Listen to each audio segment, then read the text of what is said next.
If you had told me when I started this podcast that just under 1 year in, I would be interviewing a New York Times bestselling author, I 100% would have laughed it off. But what is this wonderful life? Because here we are. Hold on to your hot drink. Bookish friends, a few months ago, I picked up a book that we instantly loved. My children were completely enchanted, and even my husband, who was sitting at the table working, stopped what he was doing and leaned in to listen. That book was called Prunella, and the author, Beth Ferry. And then we read it again, and then again, and then again, because these kids kept asking for it. So after all of those rereads, I was completely intrigued by an author who could create such magic. I went looking for more from Beth Ferry and immediately devoured her entire catalogue, all that I could actually access. And then I did something very, very brave for me. I wrote to her, I found her email on a publisher website, and yes, I emailed her to kind of fangirl. I just had to tell her how deeply we all felt the magic of Prunella. And I wanted also to ask if by some miracle she might consider coming on the show. And I didn't expect a reply. But that very evening, I got a response. This internationally best-selling author was writing to me.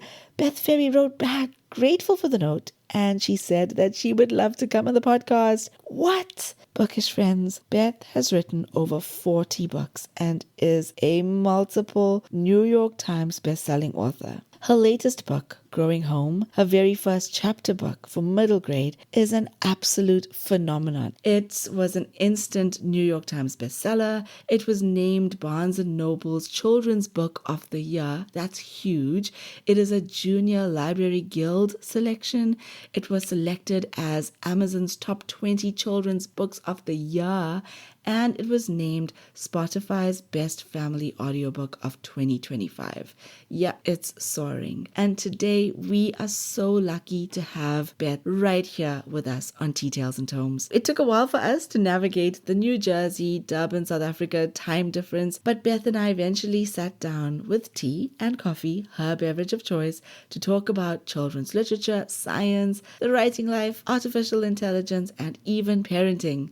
So grab your favorite hot drink, settle in, and enjoy this wonderful conversation with the brilliant Beth Ferry.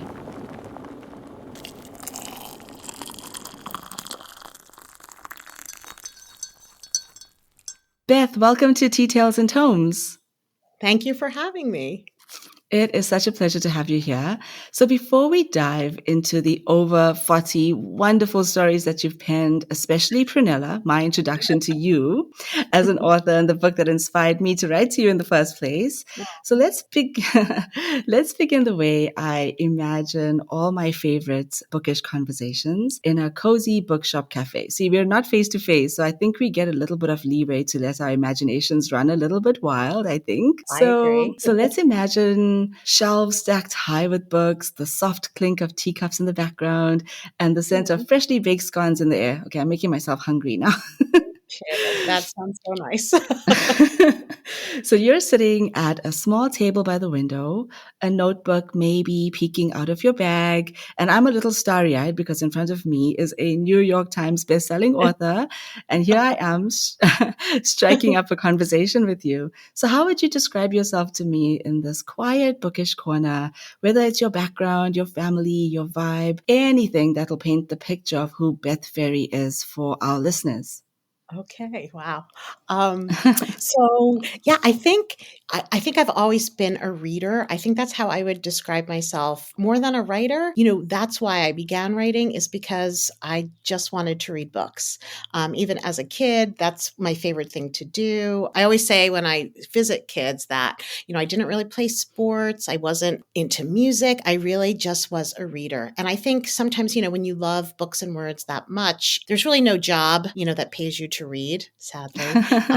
Even editors, when you think about their jobs, they're so much more involved than just reading. In fact, they don't even have tons of time to read. So I think true. that I became, when I have 3 grown-up children now, but when they were little, my favorite thing to do was, bedtime and you're reading books. And, I really like those books that not only appealed to them, but appealed to me too. So as much as I grew up reading myself, when I was sharing books with my children, I was really kind of blown away by how amazing these books were. I was like, oh my gosh, they love them as a child and I love them as an adult. And there's some kind of magic to that, where a book that's 600, 700 words can just, make me feel something, make my kids happy, and make this magical experience of sharing reading something that is unforgettable, I think, to both, the children and adults. So when one day I was like, I'd really like to try to do that, make a book that makes children happy and parents happy.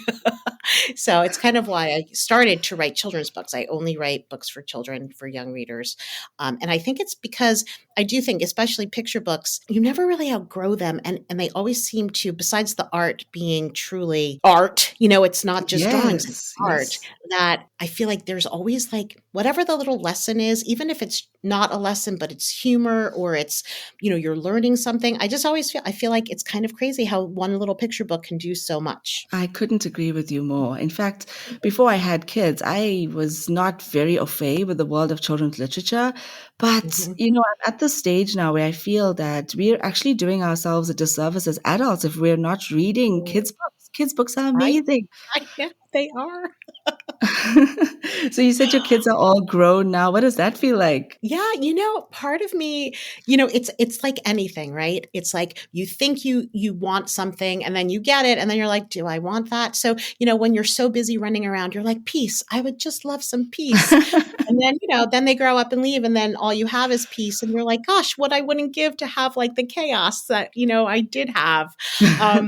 But it is, they're all adults moved out. They're all are, gainfully employed and doing well. And so that feels awesome. And then when they come home, it's such a treat. But yeah, they're all in their 20s and all, living their lives and doing their jobs. And so I don't have anybody to read to, which is kind of sad.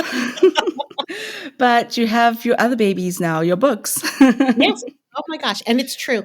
And, when you say that, you really do. I feel like, not only proud of them, but I also feel like an obligation. So when I have like a book publishing, I'm like, okay, well, I need to do an event because I have to give this book the same attention that I gave my last book. You kind of That's feel so that interesting. They all deserve to be treated equally.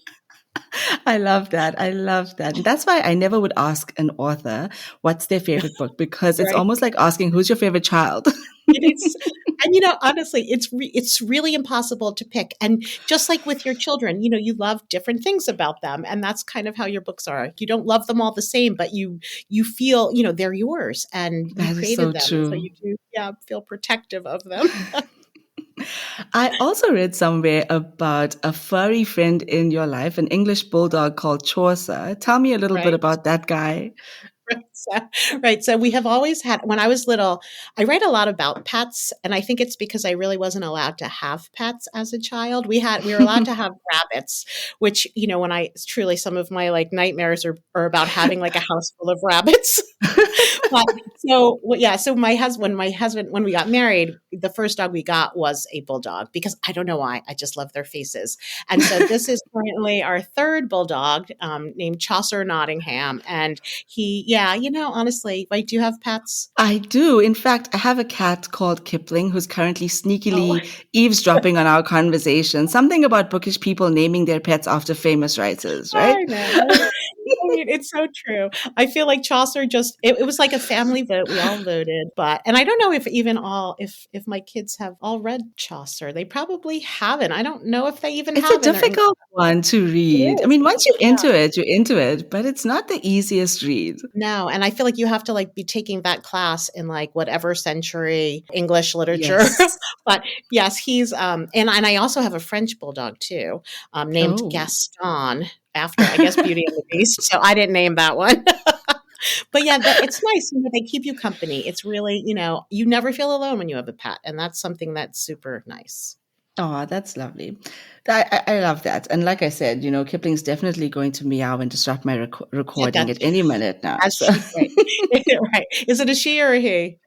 It's a girl, yeah. It's a she. I actually thought she was a boy when she was a kitten, and that's why we called her Kipling, but then found out it was a girl. I kind of like that when, you can't, they're, especially when you're using like authors' last names, it could be anything. It doesn't matter. That's true. That is true.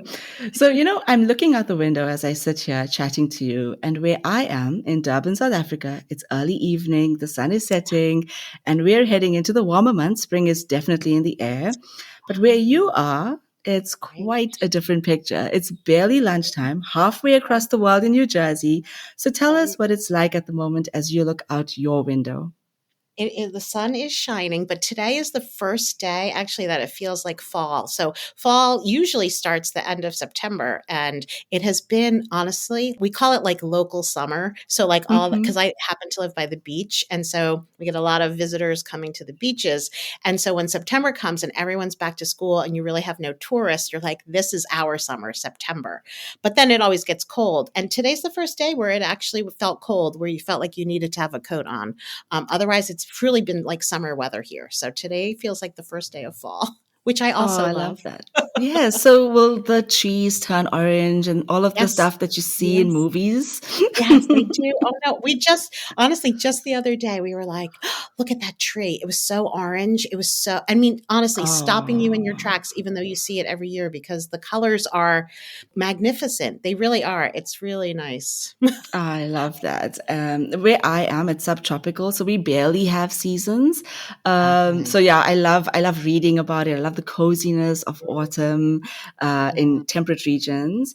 I also love how amazing it is that your stories have traveled across seasons and skies, and they're reaching people all over the world. I mean, here I am in Durban talking to you about your books, It is. It's and wonderful. it really is. And I have this strange idea that books and stories come into your life just when you need it. And that's a whole Mhm. pod episode on itself. But speaking of stories finding their readers, the reason I reached out to you was because I came across your book, Prunella, during my search for sort of atmospheric, seasonal, Octoberish reads. And from the Okay. get-go, Prunella was an immediate hit with my entire family. So, and after I kid you not, I'm not even just saying that because I'm talking to you. I had to email you and gush over this book.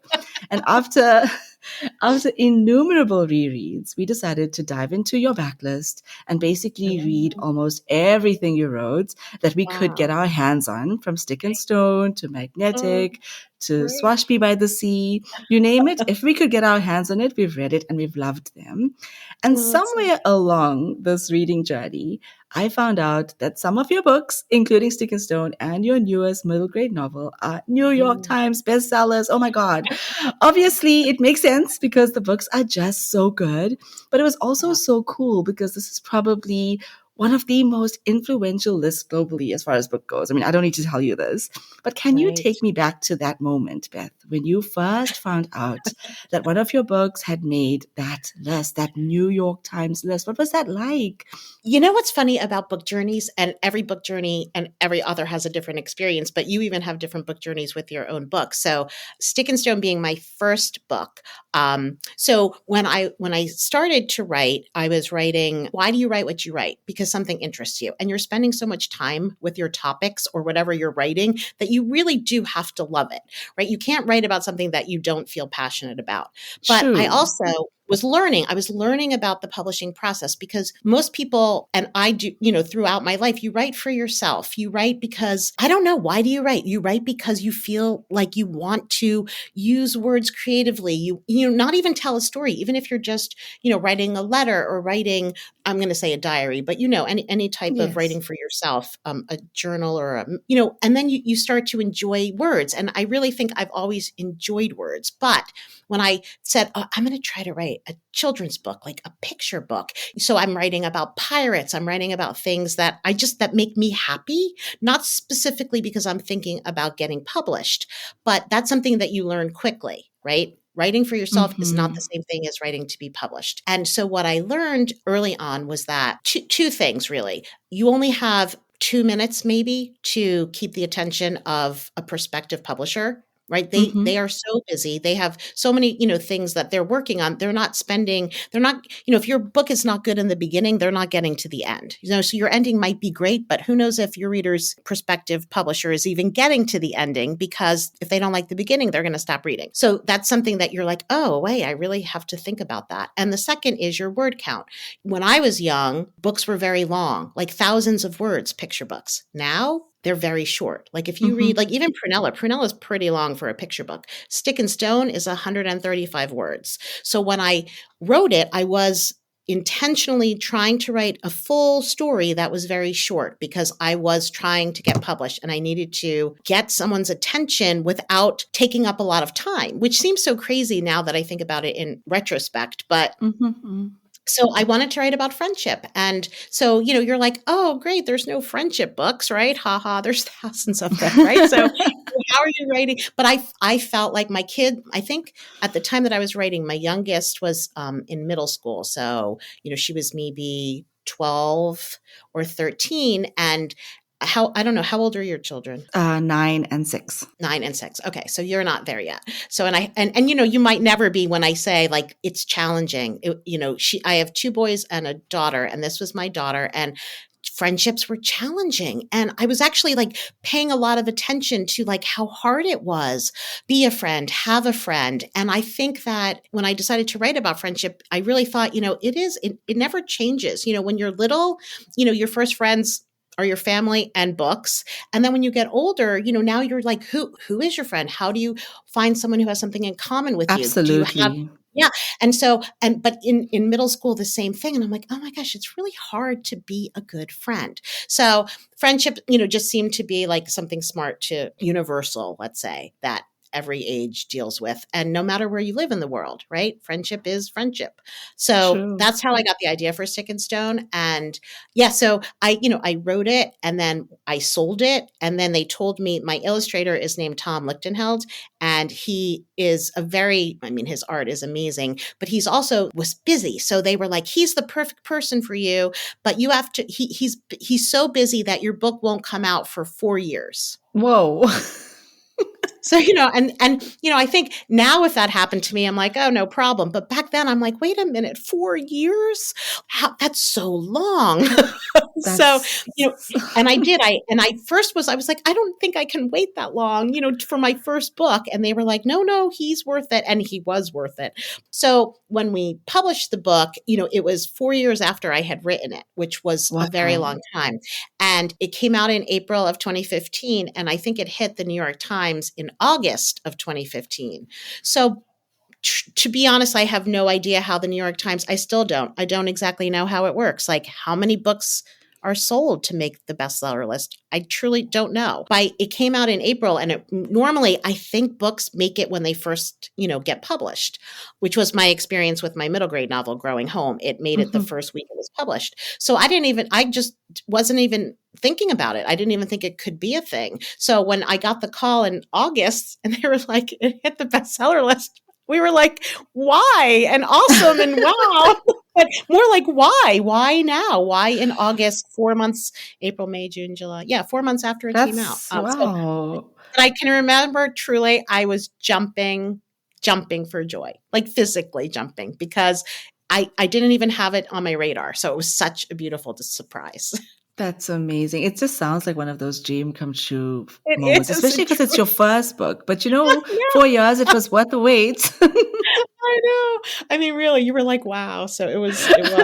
I'll never forget it. I can picture myself like where I was when I found out and how, I was telling my husband and truly jumping. So it was so Oh, nice. wow. That sounds amazing. It seems like such an extraordinary moment for a writer. And like you said, it's happening again with Growing Home. Yeah, I, yeah.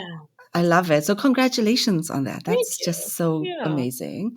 So thank my you. personal experience with your books is that you have this way of writing stories that make children giggle 1 minute and then go very quiet and very thoughtful, introspective even the next. Like something inside them just kind of lands.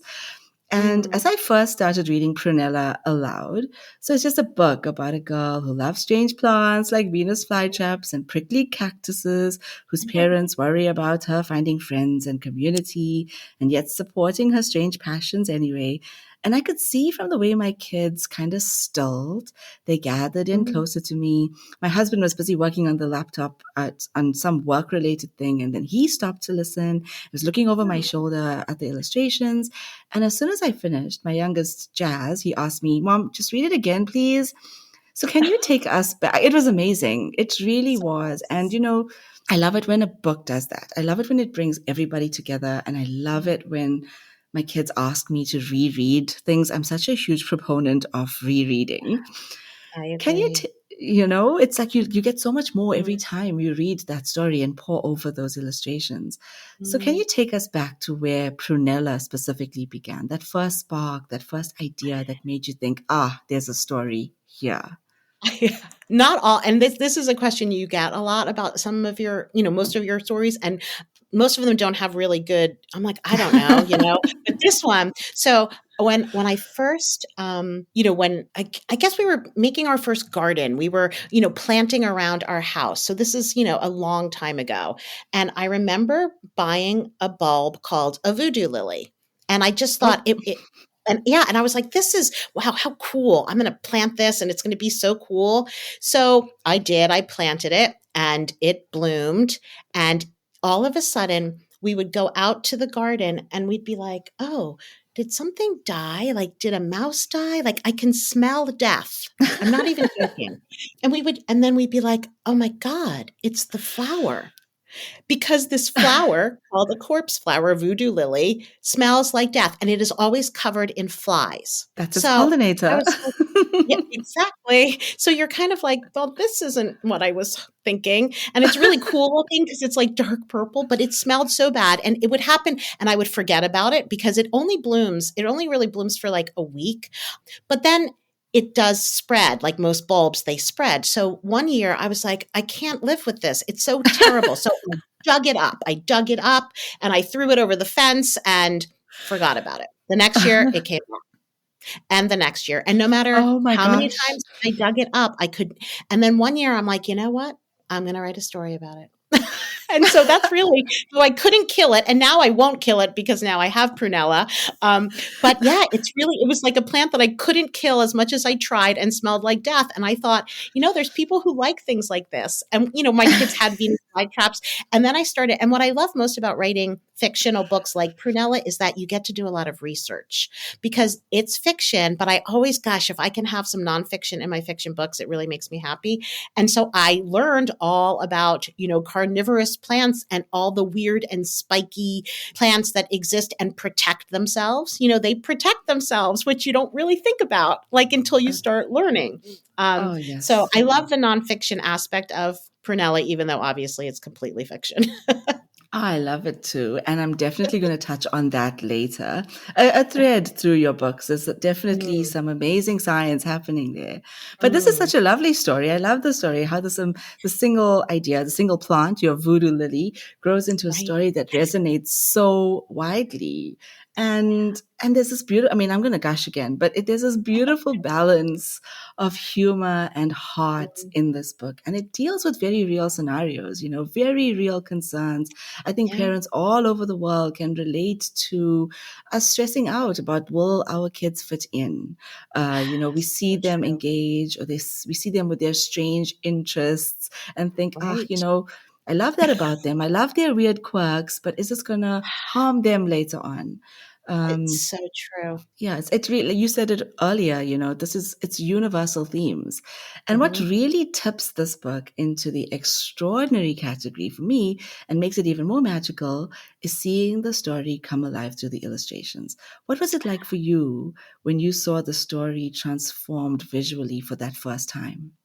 Yeah, I think when, most times I write without envisioning the illustrations because I know I'm not illustrating it. So I don't waste my time imagining what the character is going to look like. So you always are surprised when you get your illustrations because, you're like, how is that illustrator taking my words and bringing them to life? And Mm-hmm. so I didn't know if Prunella was going to be she's so realistic, this book, in terms of they look like people. I wasn't Yes. sure, because the illustrator could have made them like more cartoony and feeling, less realistic. So I was super happy with how she looked like just a regular girl. Yeah, I think you first see sketches in black and white, and, it's just Claire, her, her colors, just even like it's dark, but it's not spooky. Like I feel like there's, she uses a lot of saturated colors. It just did. It felt exactly right for the book. And so that's also a gift to an author when you see your art and you're happy.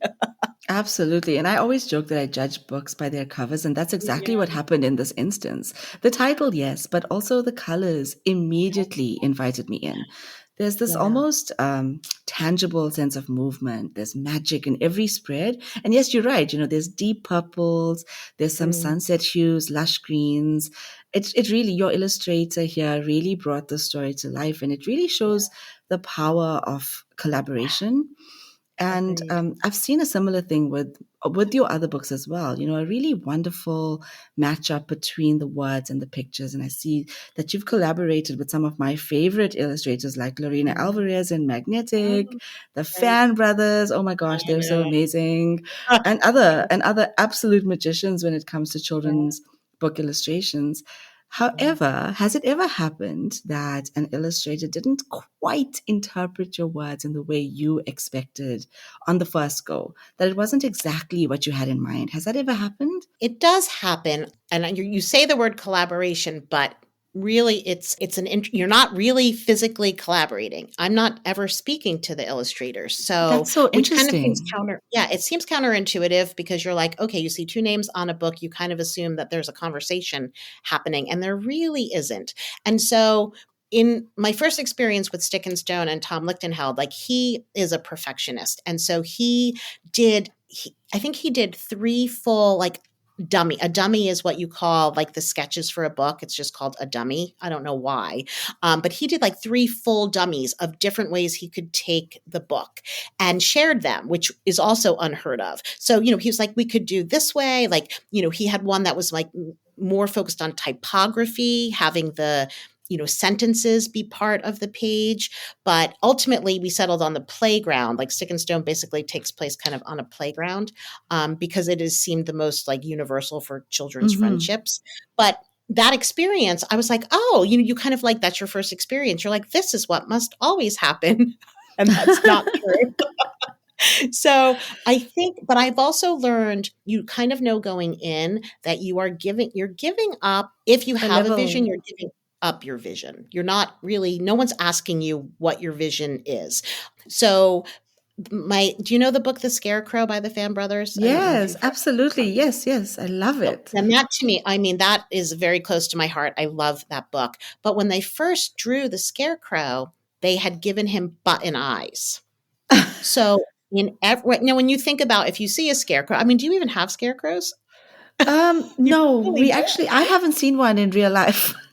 Oh, so funny. Right, and it seems so silly. You're like, "Do they really work? Like, do scarecrows, like, really work?" I don't know, but it's very common here. I live like, where I live, there's lots of farms, and you do I mean, now they're more for decorations, but, they do have button eyes, and their art is truly stunning. Like, it took my breath away, but every time I saw the scarecrow, I was like, "I don't love him," because I can't love someone with inexpressive eyes or unexpressive eyes. That's so And so for me, interesting. I think the Scarecrow might have been, I don't know, one of my very early books, like maybe the fourth book I ever sold. And so I really wasn't sure what I was doing. And I was afraid to say something. I'm like, oh my gosh, like this is how they drew the picture, but I don't love it. And I really agonized over whether I should say something, but I finally did. I finally emailed my editor and said, I just don't love the button eyes. Can they possibly do something different? Which they did. They then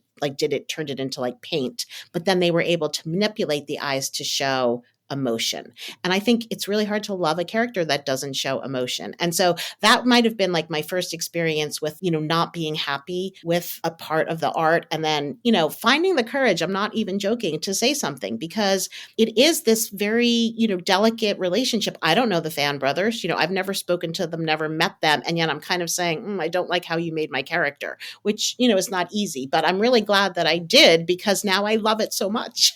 That's such interesting insight. It's actually fascinating for me Mm, to learn about the publishing world in this way. And, when you speak about the eyes and them being button eyes and the need for it to be expressive, I think mm, especially when you're writing children's books, eyes mm. are so important. They It's the convey so first. much. They do more than anything, to be honest. Like, smile or not smile, but the eyes, like when you think about when you meet someone, you're really looking at their eyes. That is so And true. I find, yeah, now when I considering an illustrator, that's the first when I look at all their previous art, it's the first thing I look at is, how do they make eyes?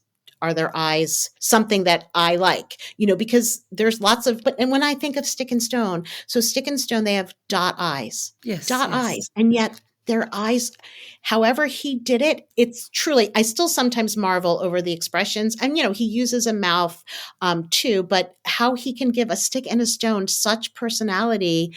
But it's also how he draws their eyes, even though some are dot, some are not. Like, then because he uses a dot on some pages, he then changes it to, like, with their squinting or their, googly eyes. And it changes the whole experience when you look at their eyes. That is so true. And even so, I was actually just chatting to my kids about a similar thing because, about drawing and how Mm. sometimes just a little line can change someone's expression entirely. Like a line between the eyes can make someone look angry. A Right, little right. a little dimple makes you look a little bit more friendly or something like that. Yeah, And you're right about yeah. stick and stone. It is so expressive. So expressive, right? And the eyes are the main tool that he uses. So when he and I sometimes we will travel and we'll, talk to kids, and he'll do a drawing and he'll say, give me an emotion. And the kids will yell out, angry, scared, hungry. And then he'll draw stick or stone. And it's really the first thing he draws are their eyes, And the just because kids that's where. probably just eat that up. Yeah, because they're also learning. Like, it's so funny because a lot of times you're looking at art as a done finished piece, and you don't really think like, oh, well, where did the artist start? Like, what do they start with? Like, That how do they, where's the first line that they draw on the page? And I find that really fascinating to see how they draw and where they start. Do they start at the top, at the bottom? Do they start, with the shape of the body? And then, I mean, that's what he does. He does the shape. And then the first thing he does is the eyes, Oh, which I thought wow. was just really cool. It really is actually. And as someone who is such a huge proponent of the power of picture books for all ages, including and Mhm. maybe even especially adults, I really appreciate, listening to you speak about this. It really does offer quite a unique lens. And then I just think that, when the reader is actually reading the picture book, they're bringing their own dimensions to the story by interpreting the words and the pictures in their own unique ways as well. Exactly, exactly.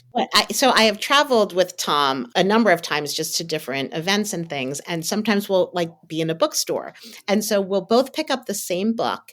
And when I read a picture book, the very first thing I do is read the story, the words, without looking at the pictures. I mean, you kind of glance at them, but I'm not studying them.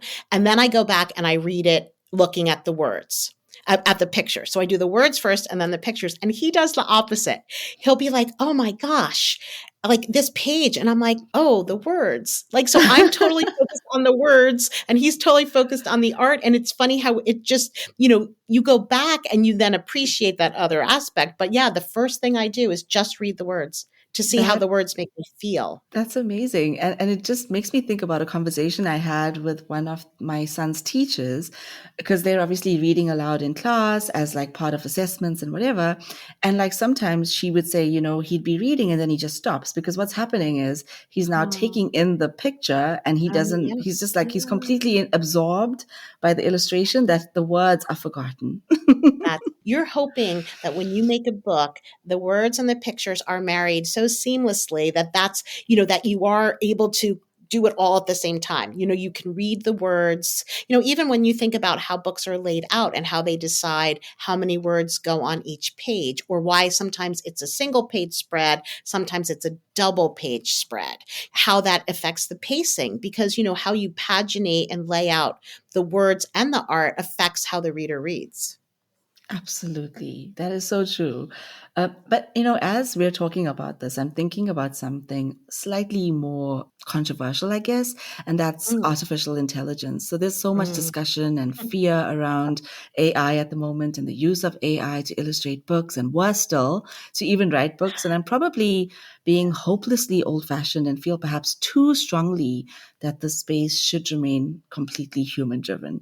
So, Beth, when you see new technology or tools coming into the picture book world, does it inspire new ideas for writing, or does it feel like more of a challenge to protect this craft that you so obviously love? Yeah, my kids, I have one son who's more into the tech part of, his job. And so he talks about AI all the time, and he'll show me. He'll be like, "Look what," like he'll make AI, whatever that means, give it a prompt to make a Mm-hmm, piece mm-hmm. of, like an octopus skiing, or he'll just play like he's having fun playing. And yeah, and I look at it and I'm like, yeah, like I'm like, it looks fake. That's what I say. I'm like, it looks fake. But I also notice different illustrators that I work with, like some are only digital. Like Marcia's magnetic. I'm pretty sure all her art is digital. She does it all on the computer. And yet it also is specifically hers. Like when I look at books, I know her books from anywhere. I'm like, oh, that's Lorena. Like I can see her style, even though she's only digital. But I have also played with AI just to see, like, I'll be like, write a poem about, and I just hate it all. I hate it. I feel like there's nothing that I've ever done through AI where I think, oh, that's better than a human could do ever.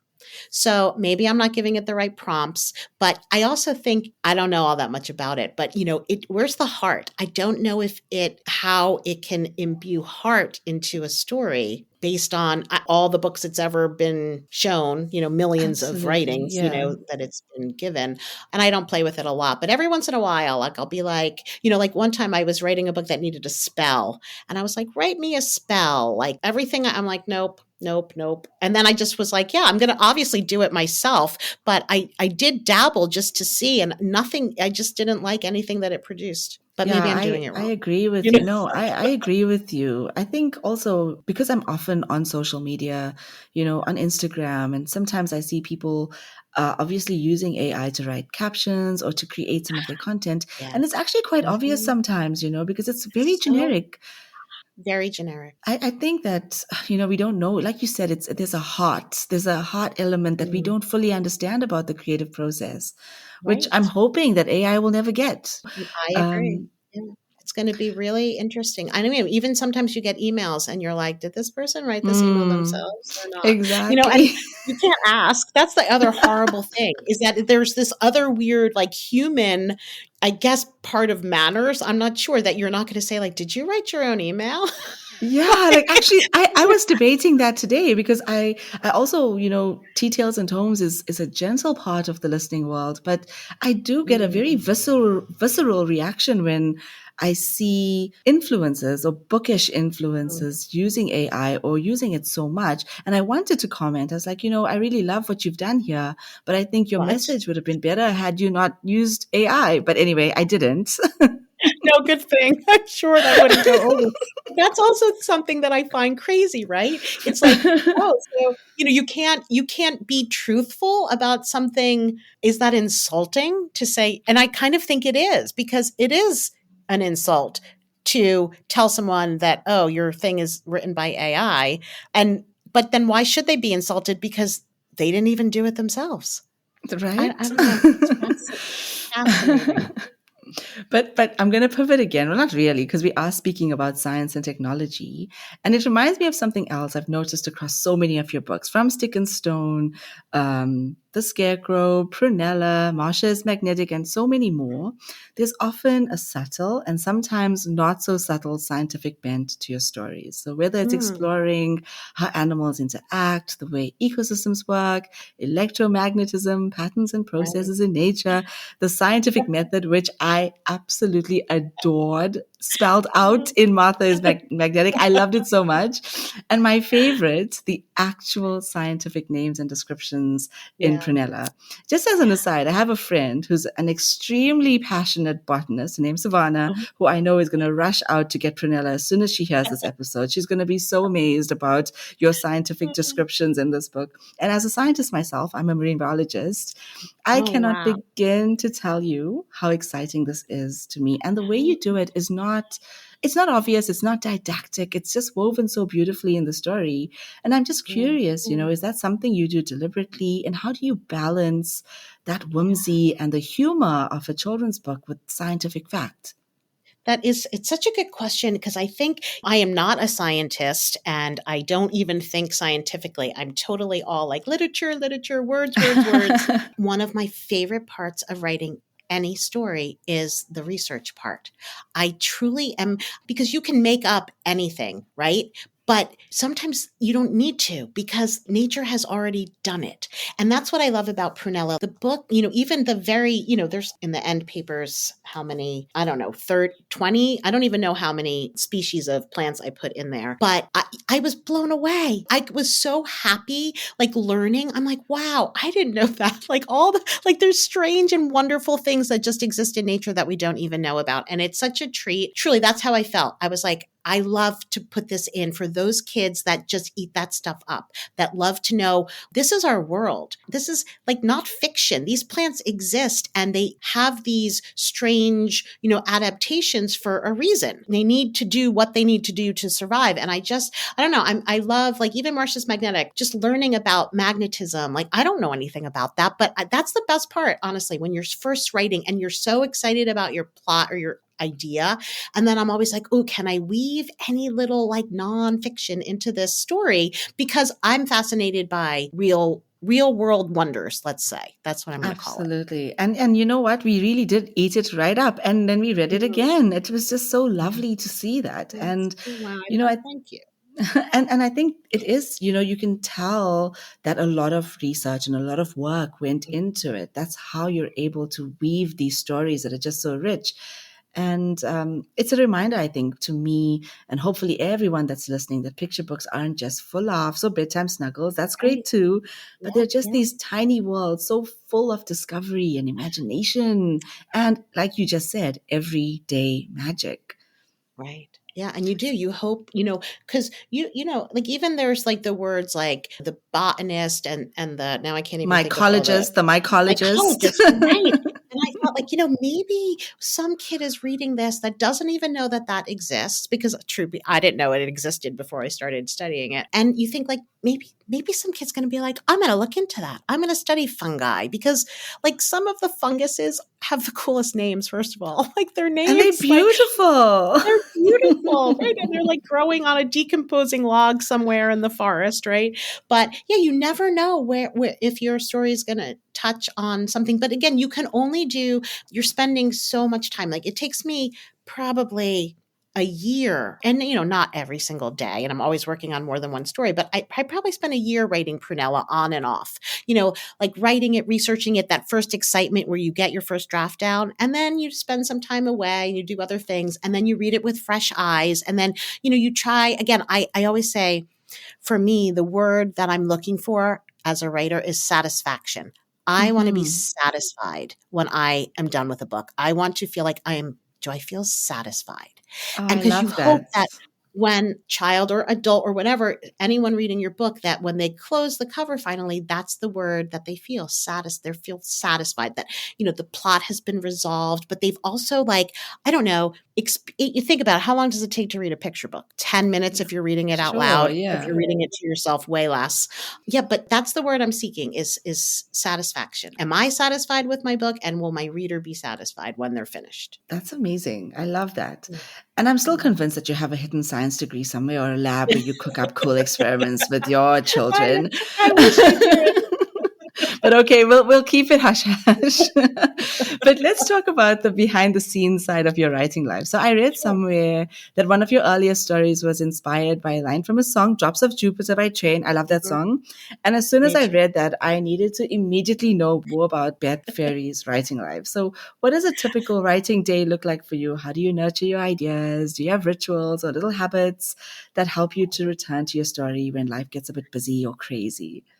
Yeah, I think I treat writing as my job. So I'm always, I always have like 3 or 4 stories going. Most of my ideas truly are sparked from words. So I'm either reading even Drops of Jupiter, like that inspired my first book, Stick and Stone, because I heard the line, "Can you imagine your best friend sticking up for you?" Mm-hmm, And I was mm-hmm. like, "Oh, I can imagine that." And it just seemed like poignant at the time. My daughter was in 7th grade, and can you imagine your best friend sticking up for you? And I just was like, "Yes, I can. And shouldn't everyone have a best friend?" But that's how it's usually I hear words or I see a word. Like even the title for Prunella, I think it was like a gardener's catalog in the mail, to order bulbs and flowers and Yes. things. And when I flipped it over, one of the flowers was called Prunella. Oh, And wow. so I was like, I didn't even Prunella's the name of a plant? Like, I didn't even know. It's like a purple I think they use it for, medicinal purposes sometimes, but it's a purple plant, and I was like, "Oh, that's a perfect name. That's a great name." It is. It I'm actually is. always yeah, like, looking at words, like, words jump out at me, and when I'm reading a book, I'll see a word, or I really enjoy alliteration, and wordplay, and sometimes that's just how I get my ideas, and then I write it down, and then do I go back to it? Sometimes I don't. It just, it depends, but I spend most of my time rewriting rather than writing. Writing is getting it down. I always say first drafts, and I say this to kids all the time because you know how many times kids want to redo their stuff? Once. They want to redo it once and be done. And so one of my favorite things when I visit schools is to tell kids like the number of revisions that most of my books take. And I think my average is about 50. Whoa. And they and right, like who doesn't want to cry when they hear that? Like 50 times.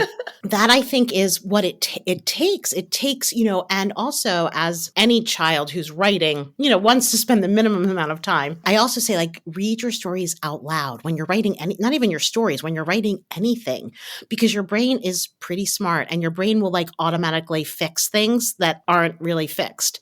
It'll just skip over it if you're reading it to yourself because how have you ever seen that thing where they can, put words out of order I have like on seen purpose. that. Yeah. And Yes. your brain just fixes it because your brain knows what it's supposed to be. And so picture books are meant to be read aloud. And so I always read my stories aloud. And, how does it flow? Like, is it flowing? Is it easy to say? Because in general, you're never reading your book aloud to most of your books are being read aloud by somebody else. And so you're trying to make it like foolproof so that Yes. whoever's reading it aloud is not going to stumble or, it has some type of rhythm that again is foolproof. So hopefully it sounds the way that you're imagining it sounding when someone else is reading it. Absolutely. The cadence and stuff. And it's really important Yeah. because, kids are quite discerning. Mm, they That's why I are. trust their judgment with books. Of course, and it's this struggle, right? Between what do kids like? What do I like? I mean, there's so many books and there should be because obviously there's so many different interests. You have to spend, like I said, years sometimes with your stories. So you really do have to like what you're writing about because sometimes you never want to read it again. You're like, I just like, it usually takes like by the time I'm done writing it and I've sold it and then it comes out like 3 years later. And by that time I'm like, oh, good, I can read this again because I've read it hundreds and hundreds of times and you kind Yeah. of don't want to ever read it. That is so true. It makes me think about when I was looking to do a PhD, and I remember my supervisor saying, you're going to have to pick a topic that you really love because this is all you're going to be doing for the next 3 years. What was your topic? Can I ask? Oh gosh, I went through so many iterations. So there was one where I wanted to do some behavioral ecology of sharks. There Oh, was another one. mhm. Yeah, there was another one where I took a little bit of a pivot and wanted to do more terrestrial stuff because I fell in love with redwoods and I was just interested in Ah, trees and protecting green spaces. I actually just parked the PhD for a bit once my babies came around. But you know what? We never know where the future goes. No, no, that's true. So So yeah, do you live by the ocean? I know I need to, I because you're a marine do. biologist. Yes. So you Yes, I do. Okay. do. I very, very close to a beautiful. We've got a warm ocean along our coastline. It's a lovely spot. Are you ready to do a little bit of a rapid fire round? So quick Sure. questions, first answer that Yeah. comes to your mind. Okay. All right. So just a little bit of behind the scenes again, as a writer, thinker, dreamer behind all these incredible books. Tea, coffee, or a spiced latte? Coffee. That is such an American thing. It is. I really get up in the morning only because of coffee. If there was no coffee, I think I would stay in bed all day.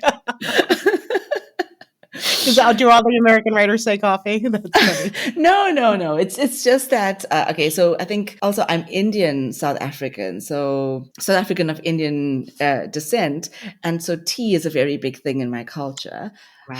However, my husband is very much into proper coffee, filter coffee, making it in the morning. I love the smell of Mhm. coffee, and I But you don't love have the this. Yeah, I love the social aspect of it, but the taste maybe not so much. Well, I grew up, my family only drank tea. So when I grew up, that's Wow. all we had. We never had coffee. And then my husband, that's all he drank was coffee. It's just I would smell it. And that's exactly right. It smells so good. But my coffee is, milk, sugar. Like my kids drink it black. And I'm like, why? Like there's no reason for that. So I hear you with that. But yeah, tea, like I want tea at night and I want coffee in the morning. Ah, Isn't that yes, weird? yes. I love that actually. Tea is just so comforting for me. Comforting. Oh, I totally agree. I totally agree. So, a book from your childhood that still holds a special place in your heart. And I say childhood, but I think of To Kill a Mockingbird. Do you Oh, know that yes. story? Yes, Ah, absolutely. that story. And, I probably wasn't a child. I don't even know when I would have read that. 10 or 12 or something, but that Hmm. book still, I try to read it every year. I never do, but I could read it every year because I don't know, everything about it is right. It just works on every level. It makes me feel, it makes me care, and it's so beautifully written. And yeah, so I would say To Kill a Mockingbird. And every time I read it, I find myself crying. No matter how many times I read it, I still find myself crying. I love it. I And love you're like, that. can Atticus Finch not be a real person? Like, cannot he just Truly. like? And I think that's what I love the best about books. There's so many. I'm like, can't you just be real? Like, why can't you just be real? Yes, absolutely. Okay, so one thing in nature that never fails to make you stop and notice. Oh, the ocean. Just Oh, everything yes. about the ocean. Yeah. Like I went to the beach. I live about 10 minutes from the beach and I went yesterday just for a walk and there were dolphins. And Oh, you're just like, wow. oh, hello. Like, oh my God. Like it felt like someone's giving you a gift. You're standing on the beach and it's, nice out, but it's fall, but there's dolphins swimming. And I just do. I think the ocean always just has, again, the discovered depths, but Hmm. what's in the ocean and just even sometimes things that wash up on the sand. It's like a constant treasure hunt. And I love that about the ocean. Absolutely. I always tell my husband that, like, if I'm ever feeling grumpy, just take me to the Yeah. beach because the Yeah. waves, us, the sound of the waves and the water is Yes. just a perfect reset. I totally agree. So, what book is currently on your nightstand? Oh, I just finished actually. It's called Demon Copperhead. It's by Barbara Kingsolver. Do you Oh know my that book? gosh, I actually have it on my holds on my Libby app. Oh, wow. Yeah, I just finished it. And so I haven't started a new book yet. I find it so clever, because David Copperfield, and the same, she's making, I guess, a statement indictment, I guess, of, rural America and the drugs, Yes. that take over life there. The same way kind of that Charles Dickens was talking about the workhouses in England. And so, I kind of knew that's what I knew about the plot, but yeah, it was very long. I feel like it I was might just not going to have say, it's needed a bit of a tome to of be. a book. Yes, very tomish, and maybe not needed to be that long. There were parts where I was like, okay, like what's the plot? Like, but in general, yeah, it was sad but good. So I'm glad that I read it. But no, I don't know what I'm reading next, which is kind of Hmm. exciting. And you You are know, like going you into don't cozy reading season, so I'm sure you're going to yes. find something lovely. Yeah, I'm sure. And I sometimes like I when I walk on the beach, I always have a book on tape, and then I have like my physical book that I read. I don't have a reader like an e-reader because I don't like that. Okay. I like to hold the book. I also love audiobooks. I love listening Me too. to Oh, and books. if the narrator is right, I mean, if the narrator's Oh, on, yes. it does. It changes your whole experience. It really does. And if it's bad, it also. Okay, I completely agree. I completely agree with you. So last And then you're one. trying. Oh yeah, go ahead. The last one in our quick fire round. I'm such a snacker while reading, so I have to ask, what's your favorite snack to eat while reading? Probably popcorn. I know. And sometimes it's messy. I mean, the dogs also love popcorn, so I say that with the caveat of once I have the popcorn and my book and they're just staring at me, and so it's kind of like not as enjoyable as it should be, because they just want some popcorn. So I'm like trying to read and they're just like Oh my whining because they're like, gosh. "Could you just throw me some popcorn?" Um, so, Come but on, yeah, woman. it's like, I can right, hear you exactly. We're people, crunching. and we're people too. We deserve a treat. Oh, that was such a So fun and lovely glimpse into your world. Before yeah. we wrap Oh, up, thanks. I want to plug, just before we wrap up, I want to plug one of your other books, So Raw for Reading, which is such a joyful Oh, celebration oh, of books and the power of reading to connect us. It's just so important right now, I feel, very timely when books, it especially is. children's books, are being challenged or banned and essentially Right. contributing to the erasure of people's lived experiences. Would you like to I share a agree. message to kids and grown-ups about the importance of stories being freely shared?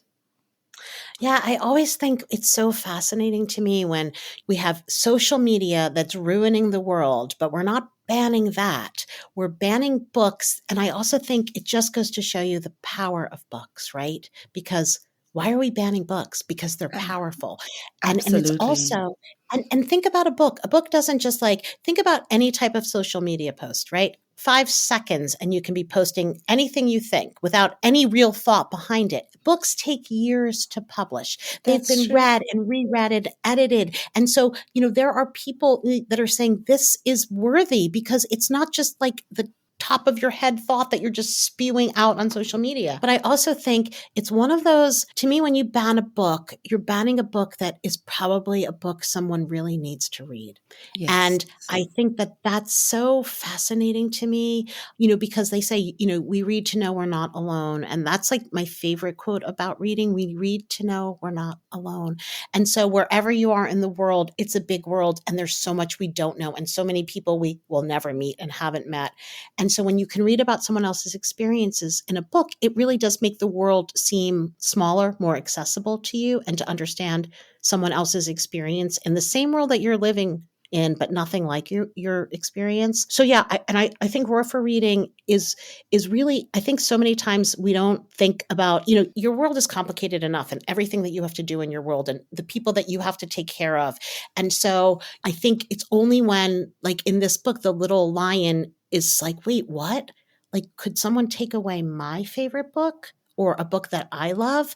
And that's what I'm hoping that kids for 1 second stop and think like, oh, if this can happen to someone else, could it happen to me?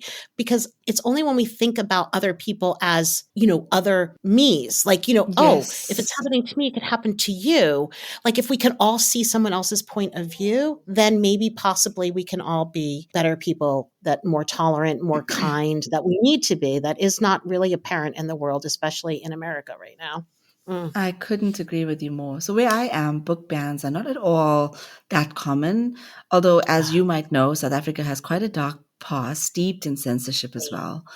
But today, even though books may not be being actively banned in our libraries, we will still feel those impacts. Book bans in the States and the UK will ultimately Scare you. it will limit the access to those books. That Ah, means that those stories don't reach the people they're meant for. And that translates, like you already said, fewer people yeah, seeing themselves centered in stories, fewer chances to grow our empathy, fewer stories that right, make the world a better, more diverse, more inclusive place. But, right, there's always hope because as long as there are authors like yourself, readers like me, and primary caregivers raising readers, we will keep up that good fight, and there's always right. hope. I agree. I love that. There's always hope. And I agree with that. There is always hope because I do think the good outweighs the bad. You have to think that. The Yes, good yes, you people have to. outweigh the bad people. Yeah, you have. Yeah. Otherwise, yeah, what's the point, right? This has been so amazing, and I'm so excited for everyone listening to discover this and all your other books. You've also recently, I say recently, but it's a relatively new middle grade novel that you've published, Growing Home, which is Right. fast becoming one of those must read children's books.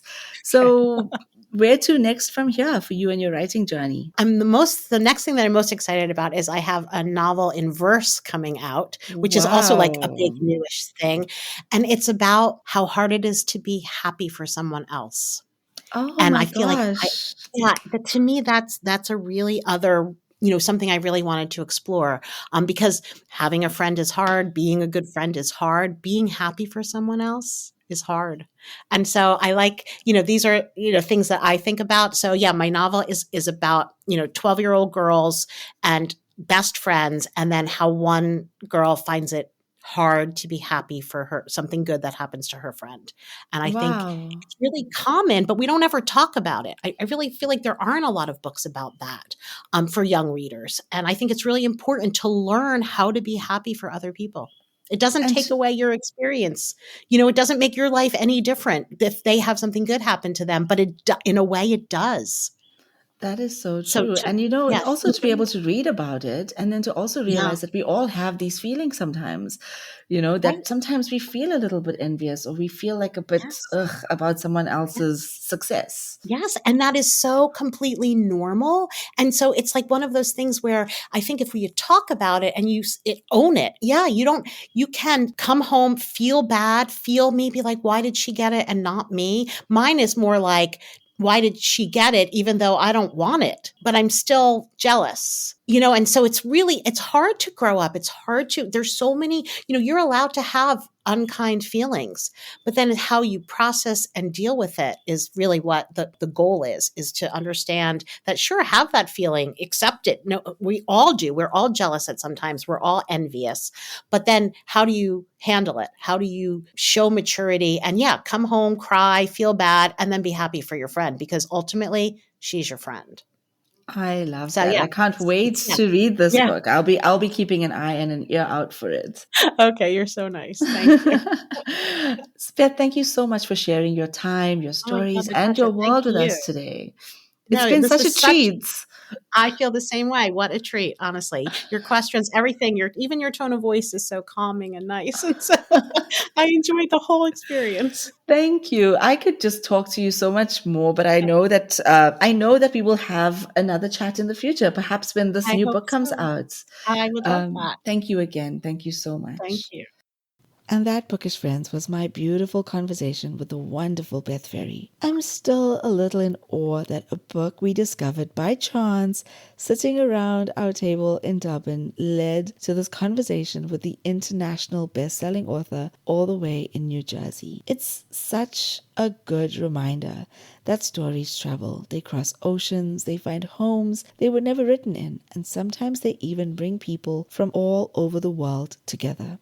If you haven't yet discovered Beth's work, I hope this episode inspires you to seek out her stories. We're currently reading Growing Home, and saying that this is a must-read is an understatement. This book is filled with heart. Actually, all of Beth's books are just filled with heart and wonder and the kind of magic that lingers long after the last page is read.